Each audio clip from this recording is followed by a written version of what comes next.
Bom dia, boa tarde, boa noite, querido aluno, querida aluna.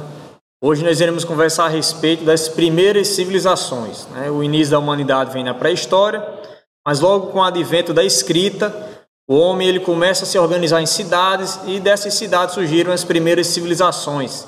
E o local onde surgiram as primeiras civilizações é a famosa crescente fértil, uma linha imaginária que forma a Lua no formato crescente, que vai englobar a Mesopotâmia, onde tem o rio Tigre e Eufrates, o rio Jordão e a foz do rio Nilo, um dos maiores rios do mundo. Então hoje nós vamos conversar a respeito das primeiras civilizações, falar sobre os famosos babilônicos, os assírios, com toda a sua violência, sua arte bélica, né? Alguns povos que são citados na Bíblia. Então vamos lá, venham comigo, vamos estudar os principais povos e as principais características da Mesopotâmia. Ok, pessoal? Então, Mesopotâmia é uma palavra de origem grega que nós podemos chamar de terra entre rios, terra alagadas. Por que entre rios? Porque ela está composta por dois grandes rios aí, que é o rio Tigre e o rio Eufrates, rios perenes que existem até hoje e que, quando você vai estudar geografia, você observa que eles são disputados, suas águas são disputadas por vários países, principalmente o Iraque. Então é uma região que fica lá na Ásia Ocidental, onde surgiram as mais antigas civilizações, ok? Atualmente é o Iraque. Quem gosta de estudar a atualidade, bate bastante nessa tecla do Iraque, uma região com bastante disputas devido ao seu petróleo, e vários países disputam ele devido a esses interesses econômicos, ok?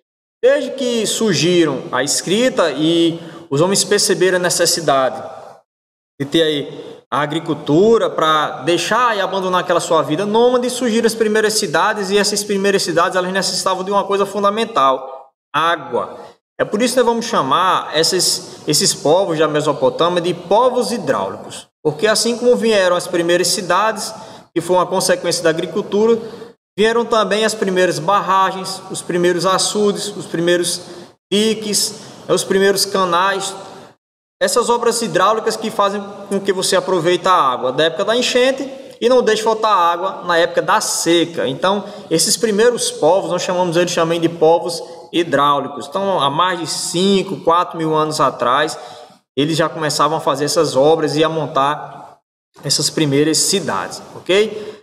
Grupamentos humanos se fixaram às margens dos dois rios mais importantes daquela região, o rio Tigre e o rio Eufrates. Com o tempo implantaram um organizado sistema de barragens para o quê? Para aproveitar a água melhor na época da seca e também na época da cheia, evitar as enchentes que naquele período eram muito fortes. Ok? Observe nesse mapa, pessoal, nós temos aqui as principais cidades. Já era. É um bagacinho da pastilha, você acredita? Mas você corta isso aí. Observe nessa imagem, pessoal, o nome das primeiras cidades que surgiram aqui no mundo. Nós temos notícias: a cidade de Nínive, Açu, Nipu, Lagash. É peculiar, pessoal, porque foi a cidade onde, de acordo com a narrativa do Antigo Testamento, da Bíblia, foi a cidade onde nasceu Abraão, o primeiro patriarca dos hebreus. Um povo que tem uma história riquíssima, que até hoje tem muitas características e peculiaridades. Então essas são as primeiras cidades registradas no mundo, cidades que se encontravam na Mesopotâmia. Observe o rio Eufrates e o rio Tigre aqui, pertinho de onde hoje é conhecido como o Golfo Pérsico.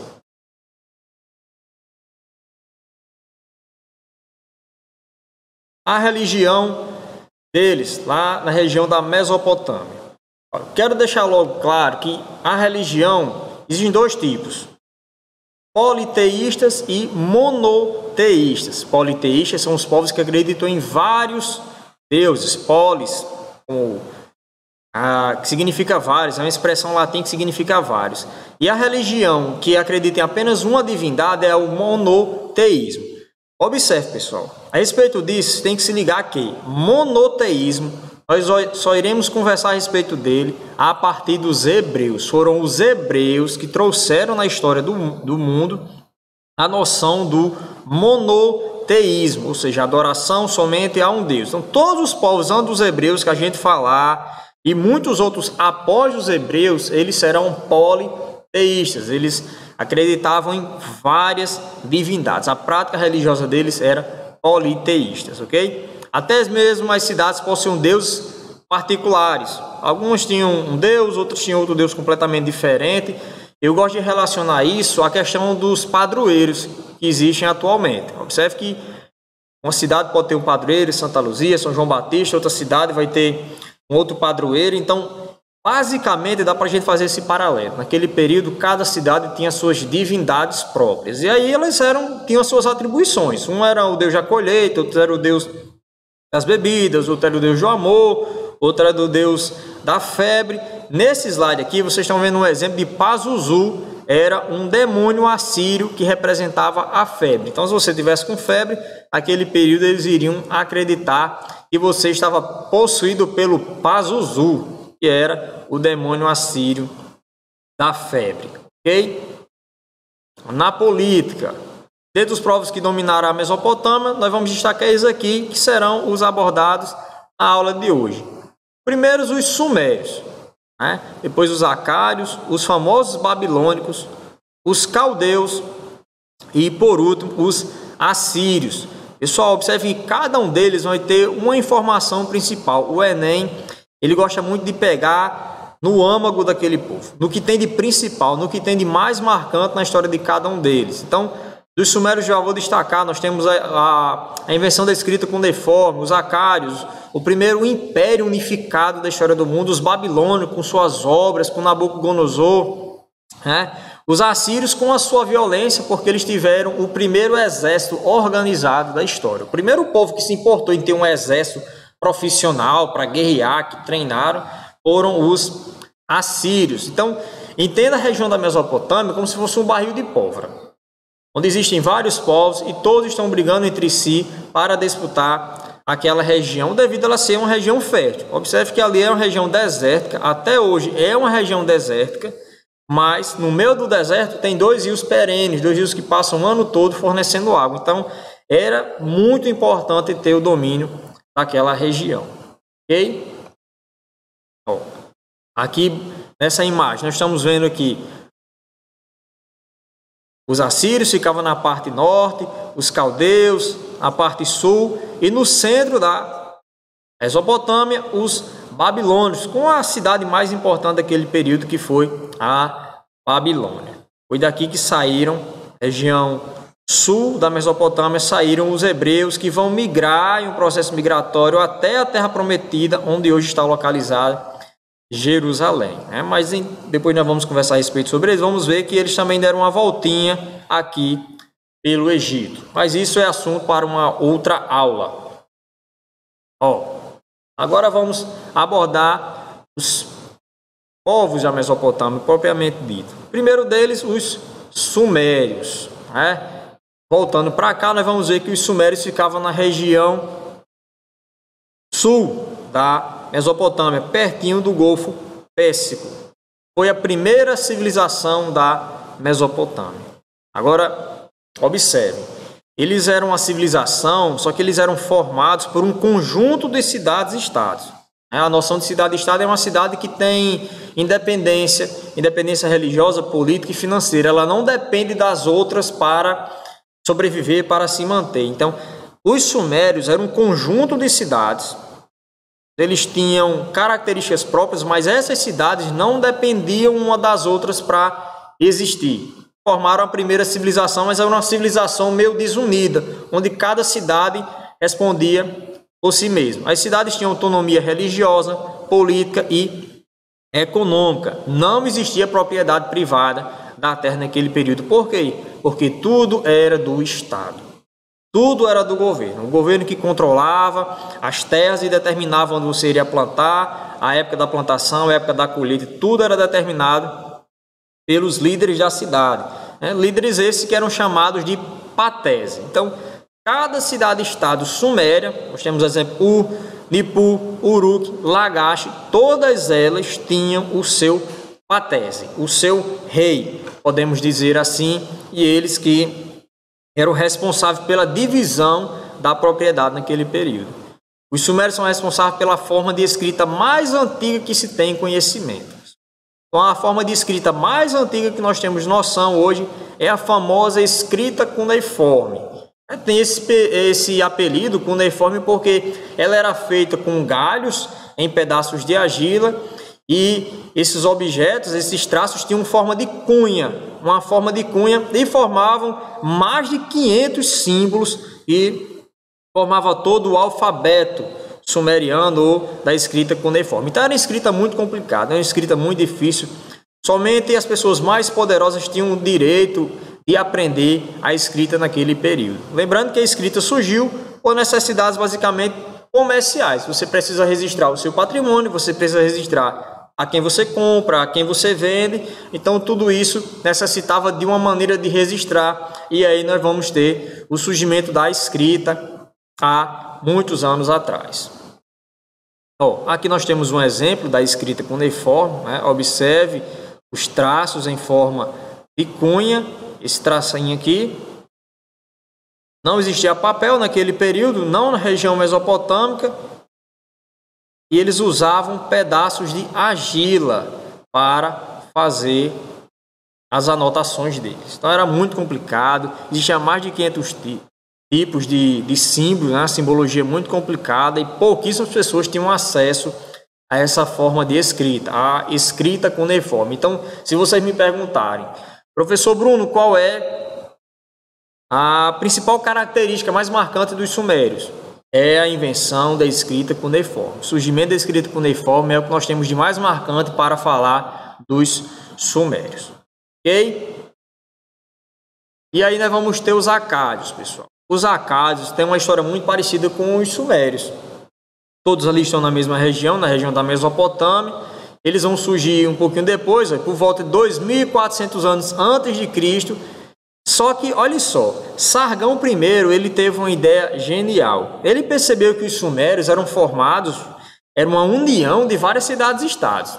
E o que foi que ele fez? Ele conquistou todas as cidades-estados, que eram lideradas por pateses, cada uma tinha um, e ele resolveu ser o patese de todas. Ele resolveu ser o imperador, ele resolveu ser o líder de todas elas. Então, nos acádios nós vamos ter o primeiro estado centralizado lá da Mesopotâmia. Em vez de cidades serem autônomas, terem suas próprias características, seus próprios líderes, Sargão I chegou lá, conquistou e disse: eu vou mandar agora em tudo. Então essa é uma característica marcante dos acádios, porque eles formaram o primeiro estado centralizado. Ou seja, o poder estava centralizado na mão de um único homem, que foi Sargão I. Ok? Eles dominaram os sumérios, mas absorveram bastante da cultura sumeriana. Outras invasões sobre a área, no instante, outras invenções, corta aí. Outras invasões sobre a área, no entanto, destroçaram o Império Acádio por volta de 2100 anos antes de Cristo. Eles chegaram, dominaram os sumérios, criaram o primeiro estado centralizado, mas logo foram dominados por outros povos. Como eu falei, a Mesopotâmia é uma região de muitas batalhas, de muitas guerras, porque é um barril de pólvora, prestes a explodir. Todo mundo quer o domínio daquela região. E aí nós chegamos no primeiro Império Babilônico. Por que eu falo primeiro Império Babilônico? Pessoal, porque nós vamos ter dois. O Império Babilônico ele é dividido entre dois pedaços aí. Primeiros são o primeiro Império Babilônico, que nós vamos chamar também de Amoritas. O primeiro Império Babilônico, nós também podemos chamar eles de povo Amorita. Vamos lá. A Babilônia se transformou na maior cidade daquele período. Era a capital do império deles, era uma cidade maravilhosa, cheia de grandes obras. E a principal marca do primeiro Império Babilônico foi o rei Hammurabi. O rei Hammurabi é conhecido até hoje, é citado nas nossas aulas de história de maneira muito grande, tem bastante presença, porque foi ele que criou o primeiro conjunto de regras escritas do mundo, que é o famoso Código de Hammurabi. Hammurabi ou Hammurabi, Bruno? Podem chamar do jeito que vocês quiserem. Hammurabi, Hammurabi. Nós não sabemos direitinho como é essa pronúncia, então fiquem à vontade para chamar da maneira como vocês quiserem. Então foi ele que elaborou o primeiro Código de Leis Escritas do mundo. Hoje nós temos livros de lei penal e tudo mais, mas naquele período, como a escrita tinha acabado de surgir, as leis elas eram apenas faladas. Essas leis faladas, no Enem não vai ter lei falada, vai estar lá, lei consuetudinárias. Leis consuetudinárias é a expressão que vocês vão achar lá no Enem para se referir a leis apenas faladas, passadas através da oralidade. O pai ensinava para o filho o que era certo e o que era errado, e esse filho passava para os seus filhos o que era certo e o que era errado, e assim adiante. Só que existiam muitas mentiras. Os ricos se aproveitavam e não tinha nada escrito para provar o que era certo e o que era errado, e muitas vezes acontecia a corrupção e a manipulação dos fatos. Hammurabi, percebendo isso, resolveu escrever todas as leis baseadas na lei de Talião, no princípio de Talião, que é olho por olho, dente por dente. Você vai pagar pelo crime que cometeu de acordo com o que você fez. Então, você roubou, alguns exemplos, você roubou, você perderá a sua mão. Pesquise melhor na internet. Na internet vocês vão encontrar todos os artigos do Código de Hammurabi. Leiam com atenção, vocês vão perceber o quanto ele era rígido. E vocês vão perceber uma outra característica. O Código de Hammurabi, ele era amigo dos ricos. O Código de Hammurabi, apesar de parecer rígido, muito violento, ele favorecia as classes mais ricas. Então, se um escravo cometesse um crime, ele iria pagar de uma maneira muito mais forte, muito mais violenta do que se um rico cometesse o mesmo crime. Então, quando vocês forem ler todos os artigos do Código de Hammurabi, vocês vão perceber essa desigualdade, essa discrepância na maneira como era pagado essas penas, ok? O império foi aniquilado por volta do século XVI a.C. por diversas invasões. Observe, todos eles são invadidos por outro povo. Isso aqui é algo que sempre vai acontecer. Nós temos um império formado com suas cidades, ele tem um período de esplendor e depois vem um outro povo e invade ele. A Babilônia não é diferente dos outros povos que nós estamos vendo aqui da Mesopotâmia. Olha aqui um exemplo, pessoal. Essa pedra é a pedra real utilizada para ser escrito o Código de Hammurabi. Não tem como nós percebermos, ela está em um museu atualmente, mas vocês olharem aqui em escrita, uniforme, está todos os artigos do Código de Hammurabi, nessa pedra aqui que tem cerca de 3 metros de altura. Aqui no centro, em cima da pedra, nós temos a imagem do deus Marduk entregando as leis para Hammurabi. Essa gravura aqui representa o deus Marduk entregando a Hammurabi todos os códigos dessa lei aqui. A pedra hoje se encontra na Europa em um museu. Agora nós chegamos em um dos povos mais interessantes lá da Mesopotâmia. Eu gosto de começar a falar dos assírios, lembrando a vocês que muitas vezes um povo, de tanto ele apanhar, ele aprende a bater. Os assírios ficavam localizados na parte norte da Mesopotâmia, lá na parte de cima do mapa. Eles eram um povo, pessoal, que viviam sendo atacados por outras nações, por outros povos. Um povo que foi escravizado, massacrado várias e várias vezes por outros povos. E eles resolveram se esconder nas montanhas. De tanto eles apanharem, serem massacrados por outros povos, eles subiram para as montanhas daquela região e passaram anos isolados lá. E nesse período em que eles se isolaram, eles começaram a organizar exércitos, organizar um exército, e eles foram o povo a ter o primeiro exército organizado do mundo, onde as pessoas que tinham lá tinham pessoas próprias só para lutar.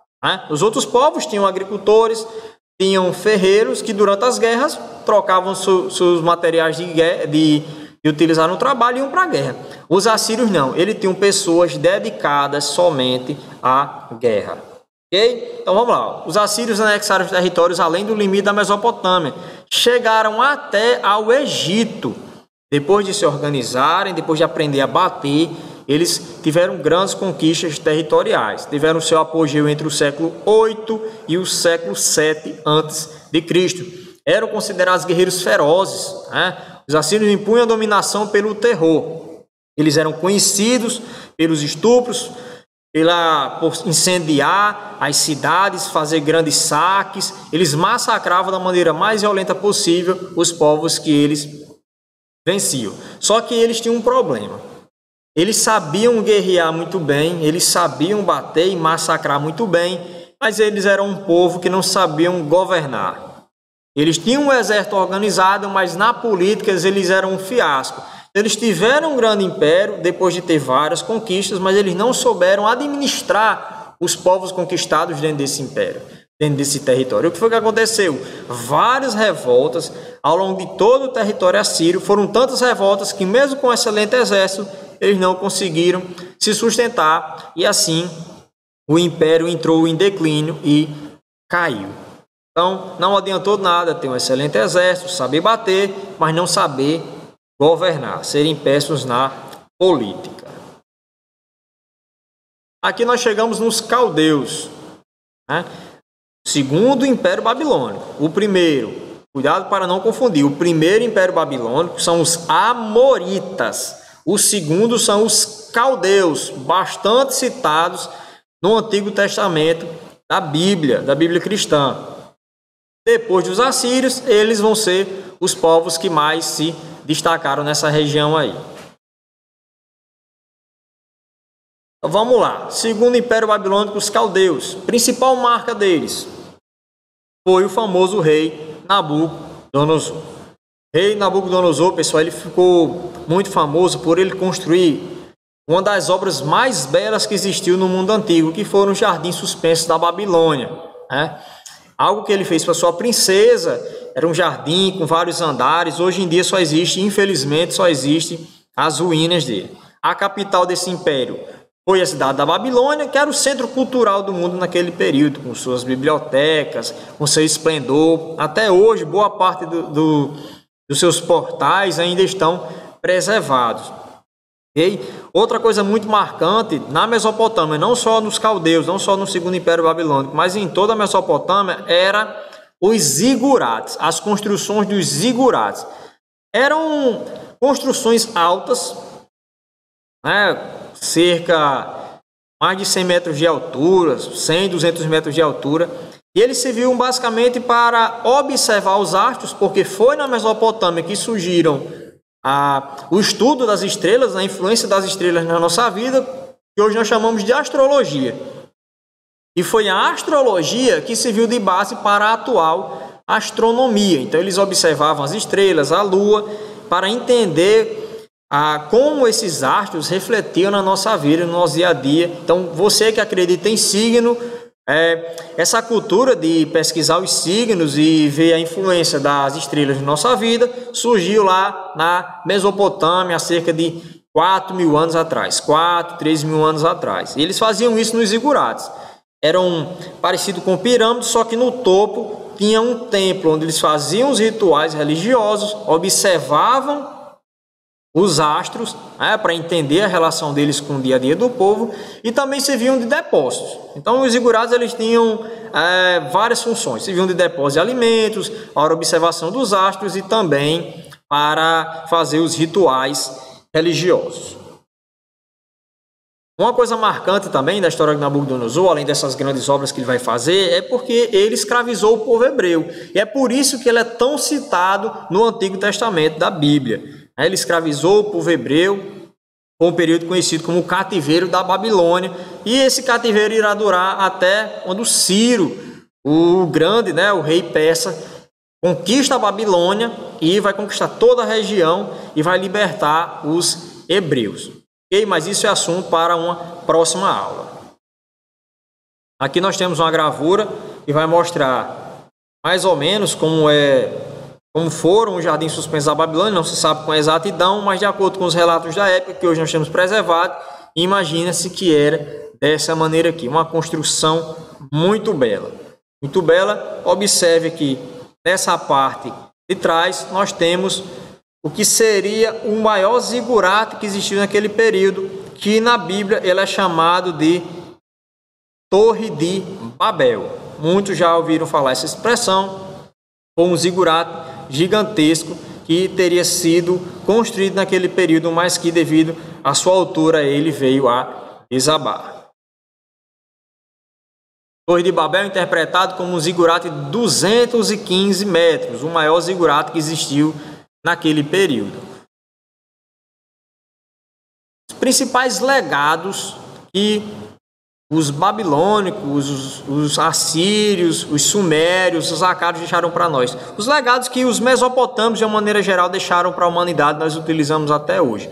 Observe aqui, só que nós já temos aqui uma gravura basicamente de como era um zigurate. Aqui embaixo nós temos a imagem real de um zigurate. Esse zigurate aqui, ele fica lá no Iraque. Então, desenvolveram a matemática. Então, você que gosta de matemática tem que agradecer muito aos mesopotâmios. Dividiram um círculo em 360 graus. Utilizaram a equação de segundo grau. E isso há mais de 2.000 anos atrás, cerca de 2.000, 3.000 anos atrás. Foram os pais de astrologia, né, que serviu de base para o início da astronomia. Cuidado para não confundir. A astrologia é o estudo religioso dos astros. E a astronomia é o estudo científico dos astros. Foram responsáveis pela divisão do ano em 12 meses, da semana em 7 dias, da hora em 60 minutos e do minuto em 60 segundos. Então, muito do que eles criaram naquele período ainda é utilizado até hoje, 4, 3.000 anos após.